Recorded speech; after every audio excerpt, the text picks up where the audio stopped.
The doctrine of mean, also known as the golden mean, is an understanding that a virtue lies between two vices. Once we have the knowledge of this, we are in a better position to act in a virtuous way. What does that mean exactly? Aristotle claimed that any extreme is a vice. The virtue will lie in between these two extremes.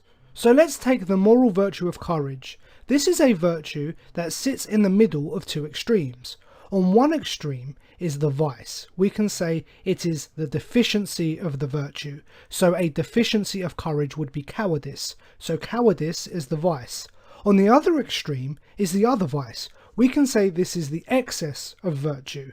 So the excess of courage would be recklessness or foolhardiness. So the virtue of courage lies in the middle of the two vices. Ah, yes, I understand. So using our practical wisdom, we can assess the situation, and with the golden mean, we can determine the virtuous action. So let's focus on courage. Imagine you are an ancient Greek soldier defending the city walls from the enemy. You are guarding alone, and you see 20 enemy soldiers approaching the gate. Now, what do you do?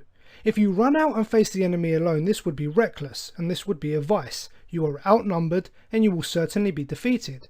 However, grabbing your things and running away quietly would be cowardice, another vice. Courage would be to inform the other guards, and if enough men heed your call, you stand and fight and defend your city walls. Agreed. Or we can take ambition, another of Aristotle's moral virtues. To work 20 hours a day and never see your friends or family and neglect everything for your career is seen as a vice. But to never work, to be completely lazy, is also a vice. Ambition lies in the middle, the golden mean. Right. Or how about generosity?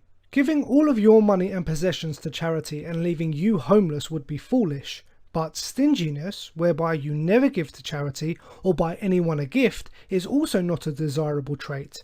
We must use our practical wisdom to know when to be generous and when not to be, to understand what we can afford and to who we can be generous to. Yes, that makes sense.